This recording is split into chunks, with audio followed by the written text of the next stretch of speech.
Hey guys, welcome back to the channel, and today we're going to be reacting to Emergency news update. Eurovision 2026. Is it safe? We're in the aftermath of Eurovision 2025 and something has hit the fan. We need an how does he emergency have those Eurovision news update. cards? Let's keep it.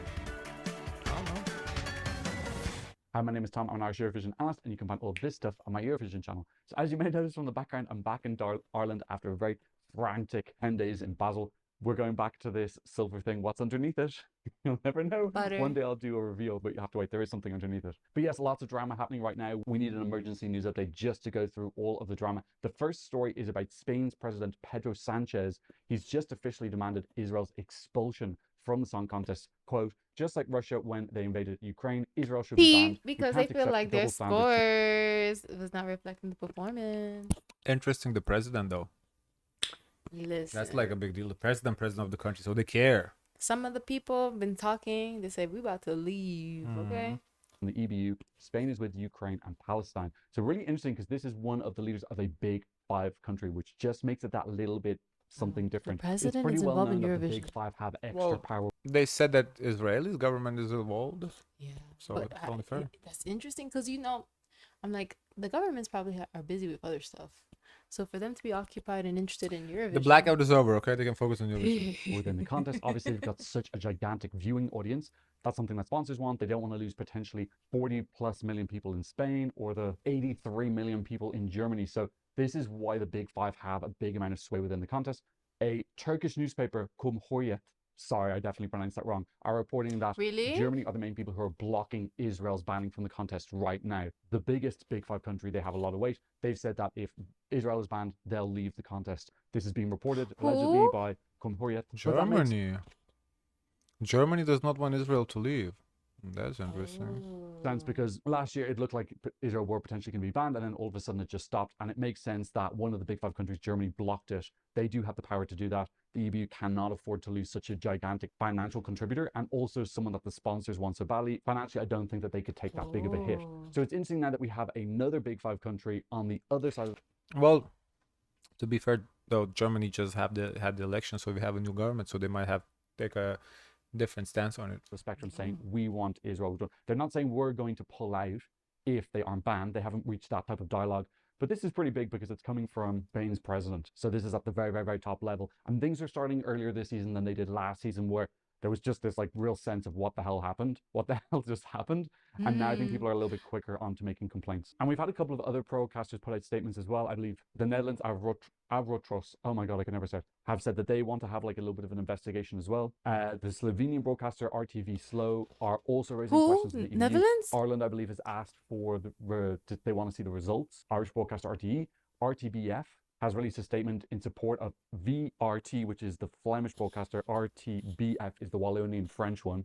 They also support the need to guarantee the highest levels of transparency in the face of debates. So way, way more questions being asked now, very, very early at the start. No big threats yet. I do think VRT made a little bit of a threat saying if it's not cleared up, they will consider withdrawing next year. Is it their turn to be the Belgian person? Finland's YLE also saying that they want to discuss this voting process with the EBU as well. So it does look like I think, the transparency is good. So the fact that countries want to just see accountability, there's nothing wrong with that. That should always be, after like any election, any voting, there's always people that want to see the results. And, they have the right to. So the election holder, in this case, the voting holder, they should be able to provide that. So there's nothing wrong with that. But only one is part of the big five.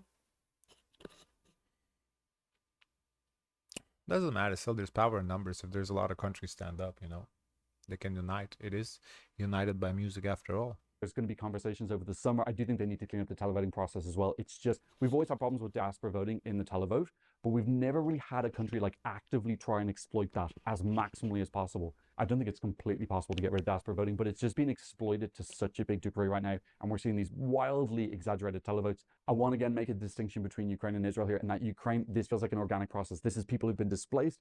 They're voting for their homeland because they're homesick or they just love their entry, and they're only doing a couple of votes. There's no campaign from Ukraine saying vote 20 times diaspora. And Ukrainian fans have been getting such a incredibly hard time now, which is really, really sad to see because they also had a beautiful entry this year. Ukraine have been Eurovision powerhouses for decades before 2022. It's not like Ukraine are suddenly getting points when they used to be like Montenegro, never qualifying ever. So they've consistently been strong. They've done a beautiful entry this year. So there what seems do to be you this dialogue that Cifra Black song was Israel?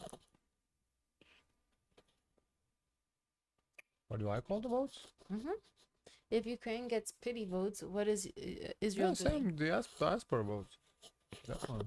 Total rubbish. To me, there's And would no have gotten 0 difference. points without this support. Nonsense. This was really, really high up on the Eurovision scoreboard. Very, very popular amongst a lot of people. Plus, it's a non-pop song, which always tend to be a little bit less appreciated by the Eurovision community. So that's very different than Israel actively trying to exploit their diaspora and get them to vote 20 times, even if they're not I even think watching the show. this is Those are concerning because progressively they're coming closer and closer to first place. Yeah. Next step is first. With Ukraine, I agree with him that there is a line that is different. It's not the same because Ukraine doesn't run ads. Ukraine doesn't care if they win or not. Israel clearly cares. As a country, they care if they win. Ukraine, their priority is fighting the war. If they win, they lose is the byproduct of the war. So there is definitely a difference there. completely different things. So I definitely think that we need some changes in the voting. Even something like setting a cap at maximum 3 votes just makes it that much harder for people to mass vote. There's lots Yeah, as I said in the last video, that's not happening. That's just basically saying, oh, let's get less money.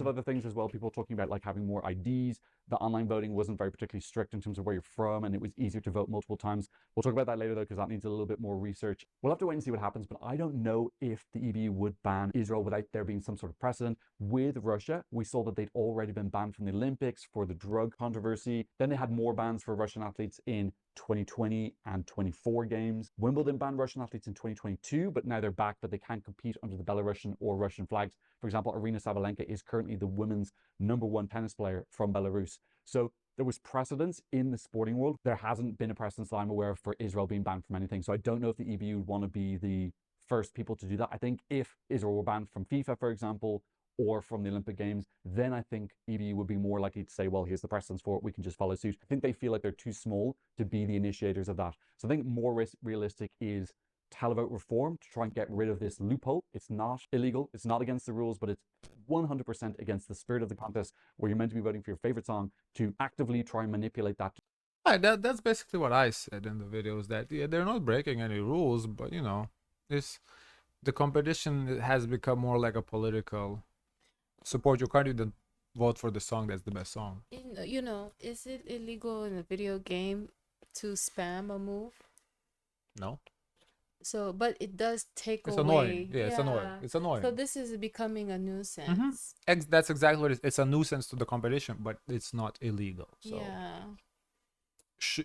So you kind of what you want to do is kind of want to fix it. Yeah, update the game. Update the game, update the rules. Yeah. To get as high a televote as possible, to make it look like everyone in Europe is supporting you. That is not the spirit of the contest. That's not what the contest is for. It's an abuse of the televote system, in my opinion. So I think it's more realistic for the EB to go down that avenue of let's just get rid of these loopholes so the system can't be abused. VRT, the Flemish Belgian broadcaster, has released their voting numbers. So this is a really interesting insight, because usually the voting numbers aren't released. We had the 2004 numbers released, but then they stopped doing after that, because basically you could see which countries had less votes, and it was too much information to give anyone who wanted to manipulate the televote, because they could see, okay, these countries have really, really low numbers. We can just go there, buy a bunch of SIM cards and do that. I'm not even talking about Israel anymore. There are other countries who've been doing that now for decades, which I'm going to cover in my semi-final.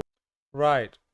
And that's why I said in the Israel video that we did that Israel might be doing it. We need to see proof first, but they might be. But how do we know it's just them? Like, just because there's a way to do it, yeah, but if everybody's doing it, Israel just has deeper pockets to do it, to where it's more felt. Well, they're catching the ads. No, not talking about the ads. I'm talking about like just cheating the system, like buying votes. But because the thing is, remember she showed the chart. Oh, in previous years was this, in 2023 was this, in 2024 was this, and in 2025 it's significant 20 times bigger. Yeah. But can we prove that it's only Israel and not Estonia, for example? That's difficult. I don't think you could catch it all, but the things that are just blatant, like for those ads to run and say vote 20 No, but that's not illegal. There's nothing wrong with the ads. I'm just saying, like, if those, like, the cheating the system, because that video was kind of alluding that Israel is cheating the system, which is cool, but can you prove it's only Israel? Because if Israel can cheat, then the same way as how we know Estonia didn't cheat, how we know JJ didn't cheat in Austria. They have to be on point with that, because people invest money. I don't know if they get a commission off the gambling that goes down on it, from betting. I don't think so. Well, those betting people will probably put pressure on the EBU Mm-hmm. to make sure you actually know that the person who won actually truly won.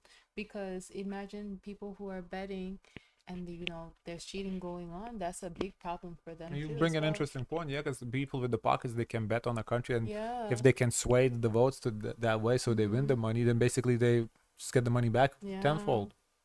Good One point. analysis video, which is coming up really soon. Make sure you're subscribed. But this is a really fascinating insight to see how many people are voting. You know, we get the percentages from Italy last year when they have to release them. So we saw this on screen, but we never actually got big, solid numbers.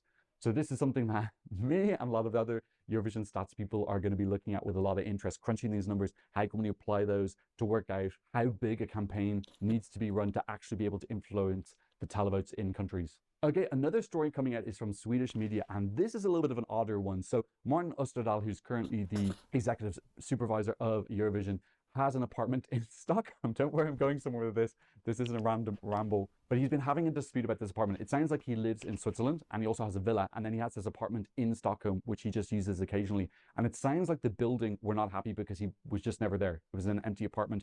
So it sounds like they were in a dispute with him about it to try and basically cancel his lease. This is all alleged reporting stuff from Swedish media. Oh. And one of the arguments that he gave is, look, I'm finishing with Eurovision next spring, so I'm going to be living there full time then. He's got a wife and children. So he made this argument in his case, and then it was rejected. He does need to leave the apartment. But the key information from this is it sounds like this is his last year, allegedly. If this That's is so odd. We're talking about Eurovision, not about his personal living conditions, okay? But, This is why you Eurovision as well. cannot, like, doesn't he pay? Doesn't matter if he lived there or not? Don't ask me.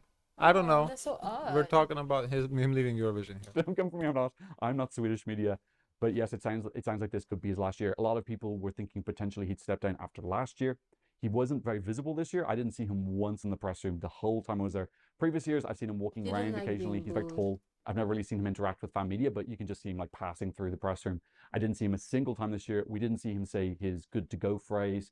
I believe he wanted to say it in Junior Eurovision. There's another. There's so many leaks coming out, girl. I feel like I'm in a leaky house. I need to repair the roof. Another leak coming out saying he wanted to say it's good to go in Junior Eurovision in Madrid in 2024, but RTV said that they wouldn't use anti-booing technology if people started booing, so they cancelled it. He didn't say his phrase, allegedly. I'm just going to keep saying allegedly because I just don't want to get in trouble. So yeah, I wonder what's going to happen. Are they going to replace him? Could Martin Green take over his role? Martin Green now is the current Eurovision director. Is he going to stay in that role and they'll get a new EB supervisor in, perhaps? Isn't there a Dutch guy? I've forgotten his name. There's a Dutch guy who some people talk about potentially taking over from Martin Österdahl. Sitzebacke. I think some people have talked about Sitzebacke potentially taking over. Was executive producer in Eurovision 2021. I don't have any other names. I know Anna Maria Bordas is potentially taking over as the head of the EB reference group from Spain. She's the Spanish head of delegation. So I don't know if there's maybe a couple of people vying for that. Maybe Martin will try and renew. But he said in that argument, they get the check anyways. Yeah. I'm going to be in the Stockholm apartment once my contract ends, which applies to me. He doesn't want to renew. Yeah, we could potentially be getting a new executive supervisor in Eurovision. Okay, quick update on Eurovision 2026. We have a couple of cities who've confirmed their interest to host. One of them is Graz, who has two arenas, the Schwarz Freizeit Zentrum. Oh, there's going to be so much bad. Yeah, pronunciation in this season as well. I thought you recovered from last season. There's more this year. We've also got Stadthalle Graz, which is easier to say. Innsbruck have put forward a bid, Olympiahalle. I believe that they also have an arena nearby, which could be the Arena Plus arena. I think that's something they maybe want to continue. In case you don't know, there was another arena where you could watch the show from. So just another place where people could have that stadium atmosphere while watching Eurovision. So what we saw in Switzerland this year. Bigger and bigger. It's harder to get tickets. Having that arena is such a great idea. So I really would like to see them continue it. I wonder if they're going to put that in as one of their requirements for a bid. Will it be an absolute requirement or a preference? When they say to the countries, we want a main arena, but we also want something nearby that's pretty sizable as well. Then we have Linz and Wels doing a joint bid in the Messy Wells. I love Messy Wells. It sounds so appropriate for what Eurovision has been in the last couple of years. Let's go to the Messy Well to do Eurovision. We have Oberwart, which I've never heard of. They're also messy. We're going to Messy Oberwart. And then finally Vienna in the Wiener Stadthalle, which is where the contest was hosted in 2015. That appears to be the big favorite. The people in the know saying it's just got the best infrastructure, it's got the most hotels. We actually are on a streak now where we've had 6 contests in a row not hosted by the capital cities. Is that streak going to finally break? Are we going to Vienna, the capital city of Austria, or are we going to go to Innsbruck or somewhere else? If there's any time where I think we're going to break that streak and go to a capital city, it does seem like it's this one. I've heard so many people say that just logistically, it's so much easier to go to Vienna. But let's see what happens. I was so sure about Glasgow, and then Liverpool hosted, and they were the most wonderful hosts. I have to say, in terms of spirit and atmosphere, Liverpool is the best contest I've been to. They did such a wonderful job. Although lots of people did a wonderful job, but like that, there was a magic energy, passion in the air with Liverpool that a lot of host cities should be aspiring to. We already have 9 countries confirmed for the contest. Some of these confirmations aren't super solid. For example, this first one, Australia, is based on them asking for song submissions. Now, just because you receive song submissions, it doesn't mean that you're definitely confirming. Let's just go with it for now. Some of these references are a little bit tenuous. I know Who the Montenegrin one as well is based on Australia, them Austria, saying, "See you Finland, next." France, Germany, Greece, Montenegro, San Marino, UK. It's all the same countries. There's nothing like there isn't a country that hasn't participated that's confirming. Year, which could just mean that they're planning to go to the contest as a fan. Doesn't mean that they're participating. Let's not overthink it. We have Australia, Austria obviously as a host, Finland, France, Germany, unless they pull out, as has been potentially threatened, Greece, Montenegro, San Marino, and United Kingdom. So at this point in time, 9 countries. This is a great opportunity for the United Kingdom to be top 9 in the televote, get a point. So that's what I mean. But you know, I think the big aim for the UK next year should be get like 1 televote point. We'll talk about that. I've got a series coming up where I'm going to talk about what countries are going to do next season. Another thing that people are talking about is that next year is going to be the 70th anniversary of the contest. The 60th anniversary was 2015, which Austria also hosted, and they invited Australia to come to the contest and perform. Are they going to do the same thing for the 70th anniversary and invite someone who's been broadcasting the contest recently to come and perform? So let's have a look at the 6 countries who would meet that criteria. Chile, Faroe Islands, Kosovo, Moldova. What? Faroe Islands? Yeah, What's Faroe that? Islands. It's a territory, like it's a country, small little island. Never heard of it. Faroe Islands, Kosovo. The only reason I heard of it is because Lithuania used to play soccer games against them. Oh, did they win? I don't remember, but they would be in the same group in the Euro Cup. Kosovo, Moldova, North Macedonia, and United States. Wow. We have North Macedonia and Moldova, who obviously have been in the contest recently. I don't think that would be like a big fun announcement because they've already been a lot. With the United States, Kosovo, who are insanely keen to be in, and they've got their own festival congas, which I think is on they've done 2 years. I think they're going to be doing their 3rd year, so they will. Honestly, the United States, I could see Trump send. I can see sending who though? I don't know. We would figure it out, but so cool. I think it would be cool if America got to participate. It would financially would bring a lot of money for Eurovision, shitload of money. Who can we send? No idea. We'll have to hold the contest. It would be cool to see the contest, yeah. I think have an artist potentially. Lady Gaga. Nah, she's too old. And we see that a lot of the artists for Albania are Morgan Wallen. I just wanna love somebody. Kalnendi is from Paya. I lived in Paya Performance. I'm sure there's many more. And of course, Dua Lipa has Kosovan roots as well. So I wonder, I think it's a bit much to hope that Kosovo are going to show up and Dua Lipa is going to be the representative. But that would be one hell of an epic debut. We have the Faroe Islands, which is really interesting. I believe that's a Danish principality, isn't it? So I wonder, would they be able to enter, or is there like wait? They said Chile. For the UK, you can have Mon Laferte, Scotland, what Wales, other countries Northern they have? Ireland competing separately. That we don't know Could you anybody have Faroe else? Islands while Denmark is there? I don't know, but we know that Sisala was from Faroe Islands, and so was Riley. So could we have like a really small national final with Sisal and Riley battling it out? I think vocally there's not really much of a competition, but maybe Riley might have a better song. I don't know, but that would be really epic as well. And then finally, Chile. I didn't realize, is Chile the country in South America with the biggest Eurovision following? If you're from South America, please let me know down below because I'm really, really fascinated. Maybe give me a rankings, which is the like main top 3 or 4 countries that really love Eurovision in South America. But they are broadcasting the show. That would be really, really fun. They're not picking nothing. This is just hypotheticals, okay? You're getting too excited. No, I need to know now. I need to know. But the idea of expanding Eurovision would be cool. Yeah. Although it is like a slightly tenuous link. I don't know if people think it's too far away. Chile is so far. Wow. But the time zone works because I mean, Australia is far. I think it's like 6 hours behind. So people would be able to watch as opposed to someone like Kazakhstan where the show is on. It would be on until 4 or 5 in the night. Oh, so I think that's just got a little bit less appeal to it. Also, Kazakhstan don't appear to be broadcasting recently either. So I wonder is that the criteria. But it would be really, really fun to see this is like guessing where bringing in the next season of White Lotus is going to be hosted at. Special guest. Canada, I would love to see as well. But again, they haven't been I'm too excited. Does that make them eligible? We did see a recent story about Canada thinking about doing like a show to come into Europe. Canada would be cool, Ted McRae. Where each of the provinces they'd have like a national final with each of the provinces.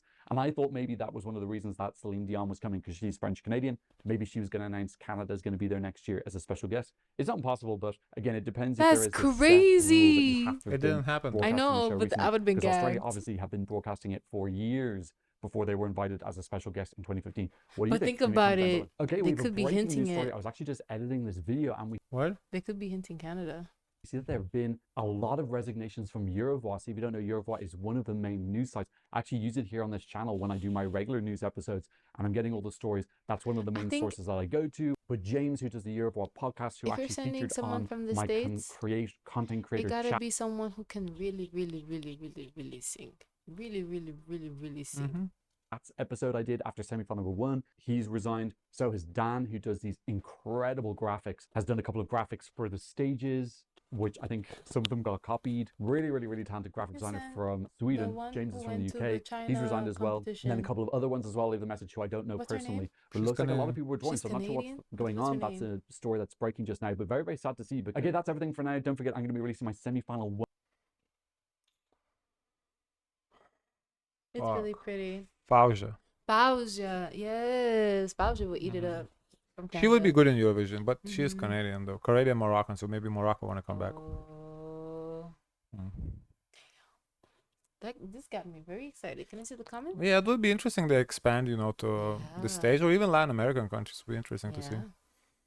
You're one of the few Eurovision fan channel that talks openly about the real problem that ESC faces today. Thank you. Thank you for this video. We need more creators speaking about these topics. So frankly, as an American, I absolutely never want the USA to participate in Eurovision. Why not? It would be fun. Why? Aren't the Why? dominant overall culture is so toxic would throw off of the good vibes of Eurovision so much? I don't know. I think there's already plenty of toxicity with Israel though. What would it give? I don't know. I'd love to see American Eurovision. Honestly, I do know that American music contest or whatever, that the Alexa one, we reacted to that. They should hold something like that again and send the winner too. I don't know, but I don't know if he would fit in. It doesn't matter if we would lose, but it would be all for fun. Yeah. It'd be I fun. don't It's all for know. fun. I don't know what the person got to do. Like, I don't know. We may kill the vibe. Guys, of course, let us know your thoughts. So free to like, comment, and subscribe. Join the Discord. And as always, share as much kindness as possible.